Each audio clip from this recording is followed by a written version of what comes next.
আমাদের YouTube channel zero আওয়ারে স্বাগত। আমরা এর আগের একটা এপিসোডে জনসংযোগ নিয়ে আলোচনা করেছি, তো আজকেও আমরা আবার একটু জনসংযোগ নিয়েই আলোচনা করি।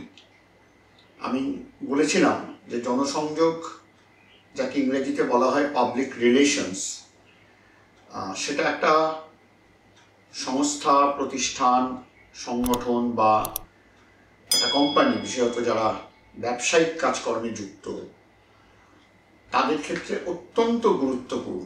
কেন গুরুত্বপূর্ণ সেটাও বলেছিলাম, যে একটা সংস্থা, সংগঠন বা প্রতিষ্ঠানের সঙ্গে মূলত দু ধরনের পাবলিক বা জনগোষ্ঠী যুক্ত থাকে, যাদের একটা অংশকে আমরা বলেছিলাম ইন্টারনাল পাবলিক, অভ্যন্তরীণ জনগোষ্ঠী, আরেকটি অংশকে বলেছিলাম এক্সটার্নাল পাবলিক বা বাহ্যিক জনগোষ্ঠী।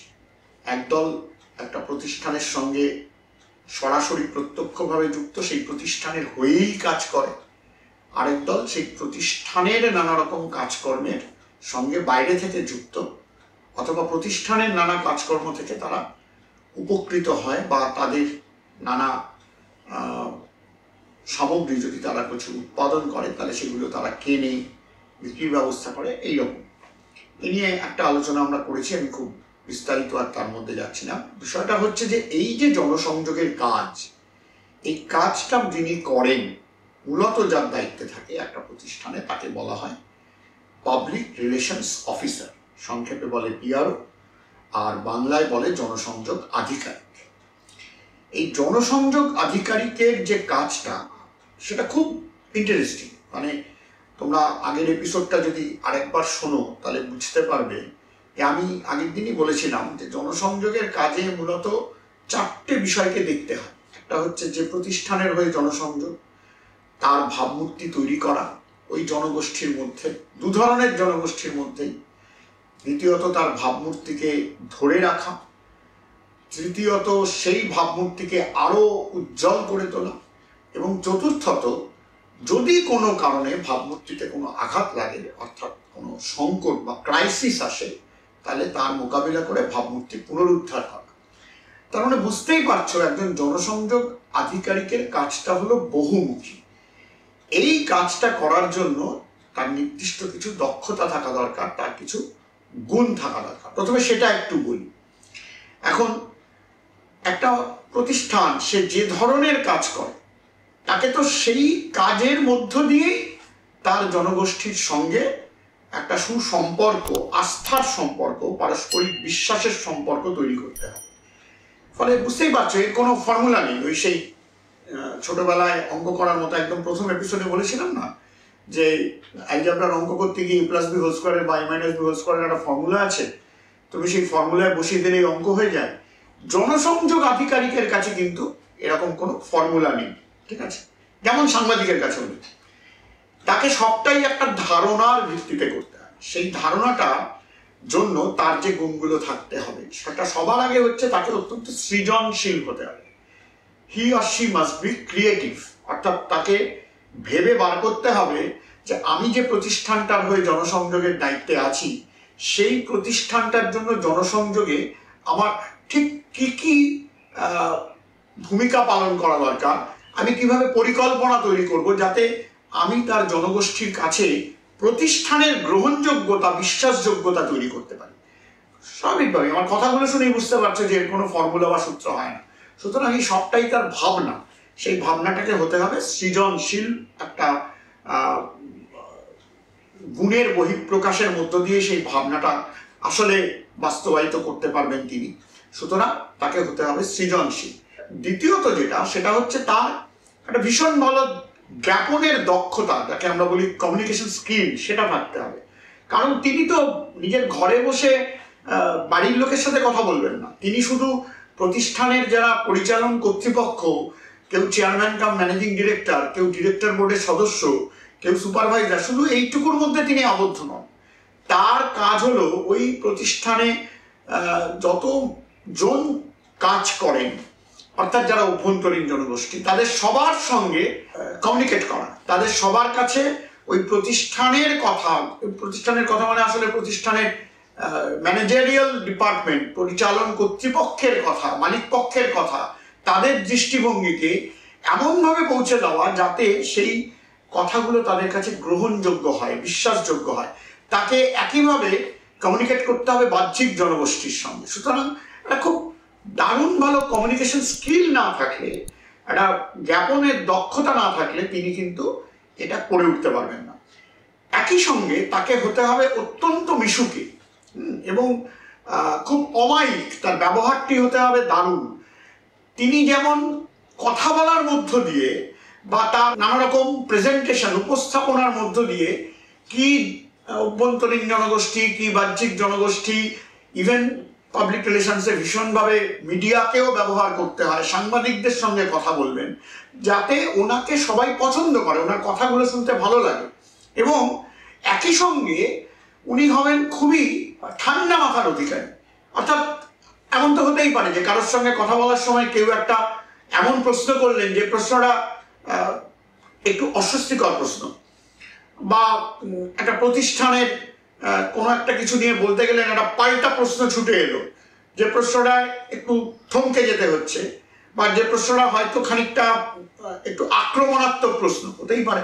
সাংবাদিকরা বিশেষত সাংবাদিক সম্মেলনে এরকম অনেক সময় প্রশ্ন করেন, তখন রেগে গেলে চলবে না, গোটা ব্যাপারটাকে খুব ঠান্ডা মাথায় সামলাতে হবে।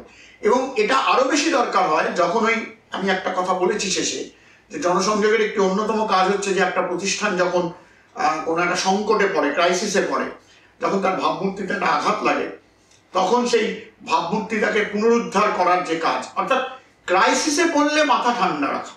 হ্যাঁ, সংকটে পড়ে অনেকেই দেখবে সংকটে একটা পড়লেই বা একটা ক্রাইসিসে পড়লেই যেমন একটা এলোমেলো চিন্তার মধ্যে চলে যান, এটা করলে চলবে না, খুব ঠান্ডা মাথায় পরিস্থিতিটাকে সামলাতে হবে। এই কয়েক বছর আগে ঢাকুরিয়ার আমরি হাসপাতালে আগুন লেগেছিল। সেই আগুন লাগার পরে মানে সেটা একটা ভয়ঙ্কর ঘটনা, বেশ কয়েকজন রোগী মারাও গিয়েছিলেন, আহত তো হয়েইছিলেন, এবং হাসপাতালটাকে বন্ধ করে দেওয়া হয়েছিল পুলিশ প্রশাসনের পক্ষ থেকে। এই যে গোটা পরিস্থিতিটাকে খুব ঠান্ডা মাথায় তিনি সামলেছিলেন, যার জন্য আবার আমরি হাসপাতালের দরজা খুলেছে, মানুষের বিশ্বাসযোগ্যতা তৈরি হয়েছে। এখন তুমি ঢাকুরিয়ার আমরি হাসপাতালে গেলে দেখতে পাবে প্রচুর লোক তারা ওই হাসপাতালে প্রতিদিন চিকিৎসার জন্য যাচ্ছেন। এবং আমার এখনো মনে আছে যেদিন ওই আমরি হাসপাতালে আগুন লাগে, সবাই তো হাসপাতাল কর্তৃপক্ষকেই দায়ী করছে, আগুন লাগলো কেন, আগুন নেভানোর জন্য কেন ব্যবস্থা ছিল না, কেন এতগুলো রোগীর প্রাণ বাঁচানো গেল না। পরের দিন কলকাতার বেশ কিছু সংবাদপত্রে একদম পুরো পাতা জুড়ে তারা বিজ্ঞাপন দেয়, সেই বিজ্ঞাপনে বড় বড় করে লেখা ছিল আমরা ক্ষমা প্রার্থী। এবং এই যে কথাটা, মানে তোমার যতই রাগ থাকুক, যেই মুহূর্তে একজন এরকম ভাবে দাঁড়িয়ে বলবেন, একটি প্রতিষ্ঠান বলবে, সেই মুহূর্তেই কিন্তু তুমি অনেকটা পিছিয়ে গেলে, তুমি আর তোমার সেই আক্রমণাত্মক ভূমির কাঁটা রাখতে পারবে না। একদম প্রথমেই বলেছিল আমরা ক্ষমা প্রার্থী। তারপরে কিছু কথা লেখা ছিল, তার মধ্যে এটাও লেখা ছিল যে যারা আমাদের কাছে আসেন সুস্থ হয়ে বাড়ি ফিরতে, আমরা তাদের জীবন ফিরিয়ে দিতে পারলাম না, জীবন নিয়ে নিলাম। আর এর থেকে বড় দুঃখের কিছু আর আমাদের কাছে হতে পারে না। যেমন এরকমও ছিল যে আমাদের অগ্নি নির্বাপনের সমস্ত আধুনিক ব্যবস্থাই আমাদের হাসপাতালে রয়েছে বা ছিল, কিন্তু ঠিক সময় কোনোটাই কাজ করেনি। এই যে নিজের ত্রুটি স্বীকার করা, এইটা একটা খুব বড় ব্যাপার। এবং এইটা করার জন্য যেটা লাগে সেটা হচ্ছে একটা মানসিক উদারতা লাগে, আর আরেকটা হচ্ছে যে নিজে খুব ঠান্ডা মাথা রাখতে হয়, যাতে আমি খুব ঠান্ডা মাথায় পরিস্থিতিটা মোকাবিলা করতে পারি, যাকে ইংরেজিতে বলে ট্যাকেল করতে পারি। এবং এই যে ঠান্ডা মাথা, এর বাইরে যেটা চতুর্থ গুণ বলতে পারি, তিনটে গুণ ইতিমধ্যেই বলেছি, সৃজনশীলতা, জ্ঞাপনে দক্ষতা, ঠান্ডা মাথা। দেখো, এটা কিন্তু একটা টিম ওয়ার্ক, কারণ জনসংযোগের কাজটা তো উনি একা করবেন না, সাধারণত ওনার সঙ্গে আরো অনেকে থাকবেন। পরিচালন কর্তৃপক্ষকে বোঝাতে হবে, জনসংযোগ যাদের কাছে প্রতিষ্ঠানের বার্তা নিয়ে যাচ্ছেন, অর্থাৎ জনগোষ্ঠী, বাহ্যিক জনগোষ্ঠী হোক আর অভ্যন্তরীণ জনগোষ্ঠী হোক, তাদের সঙ্গে তাকে একটা কমিউনিকেট করতে হচ্ছে। এই সবটাই কিন্তু আসলে অনেককে নিয়ে কাজ করা। একটা সাংবাদিক সম্মেলনে তিনি একটা প্রতিষ্ঠানের হয়ে কিছু বলছেন, তার মানে অনেক সাংবাদিক তার সামনে আছে, এবং এই গোটাটাই যে অনেককে চলার, সঙ্গে নিয়ে চলার একটা মানসিকতা, এইটা একজনের কাছে থাকতে হবে। সবাই পারেন না অনেককে নিয়ে চলতে।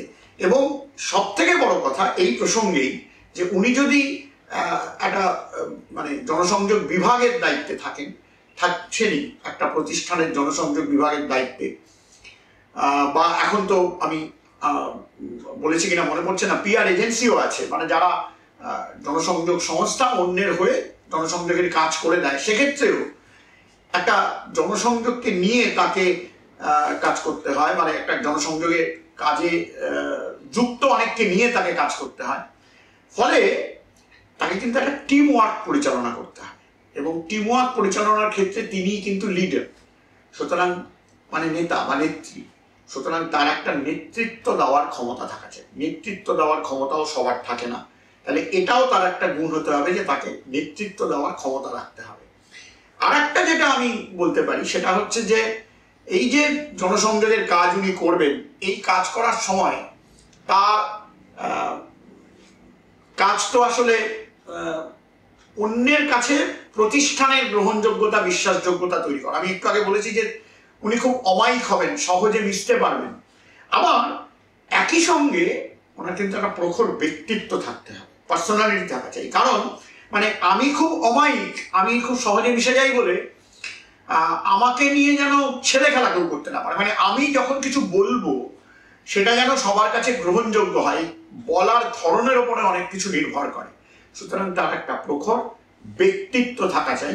সেই ব্যক্তিত্ব না থাকলে কিন্তু জনসংযোগের কাজে সফল হয়ে যাবে না। মানে ব্যক্তিত্বও থাকবে, আবার তিনি অমায়িক এবং মিশুকেও হবেন।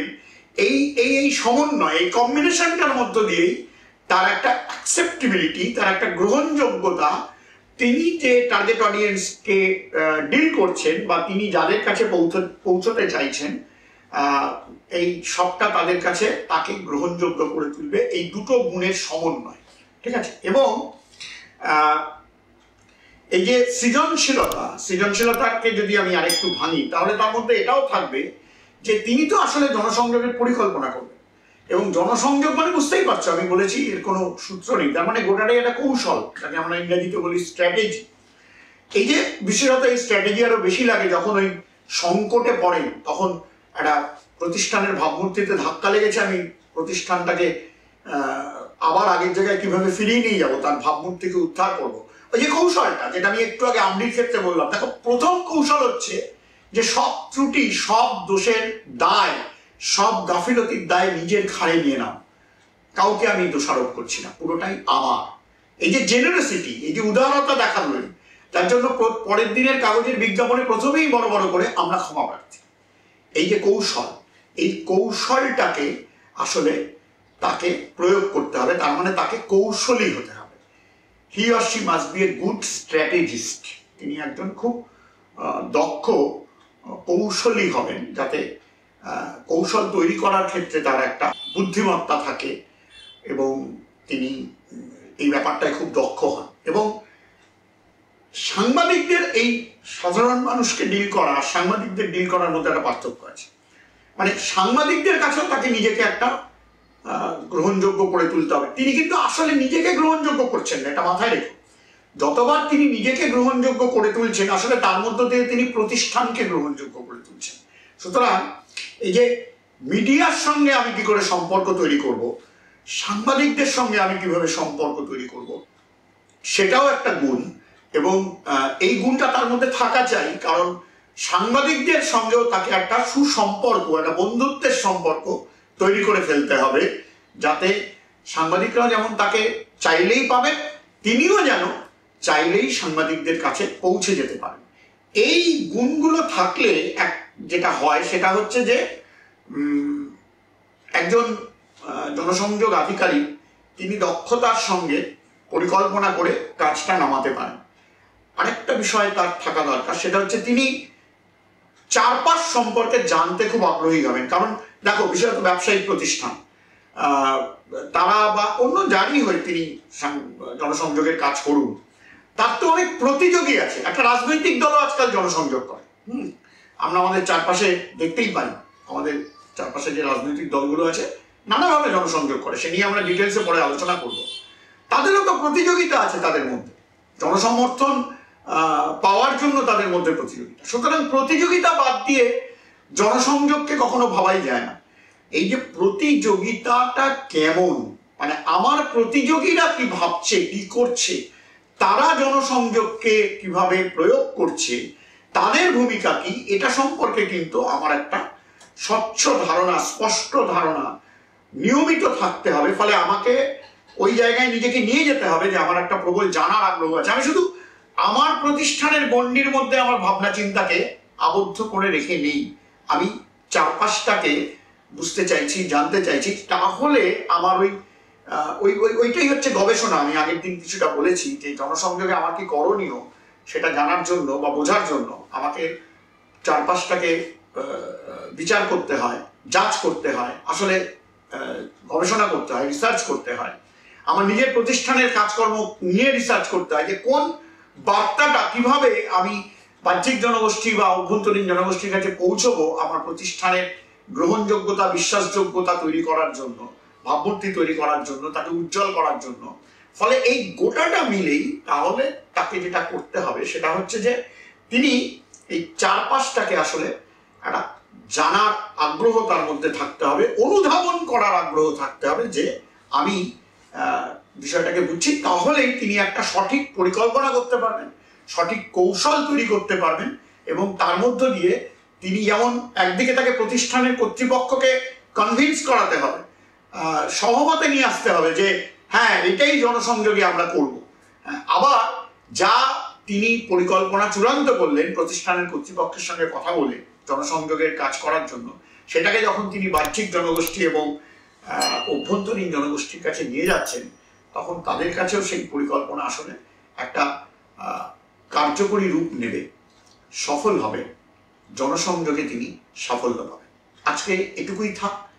আবার পরের এপিসোডে আবার জনসংযোগ বা অন্য আরো তো অজস্র বিষয় বলেছি, তার কিছু নিয়ে আমরা আলোচনা করব। যদি তোমাদের কোনো প্রশ্ন থাকে তাহলে অবশ্যই আমাদের কমেন্টে লিখে জানাও, আমরা তার উত্তর দেব।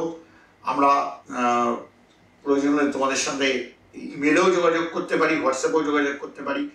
যদি কন্ট্যাক্ট নাম্বার দাও কমেন্টে, তাহলে দরকার হলে আমরা ফোনেও তোমাদের সঙ্গে কথা বলবো, তোমাদের জানার বিষয় নিয়ে কথা বলার জন্য, আগ্রহ মেটানোর জন্য। ভালো থাকো, ধন্যবাদ।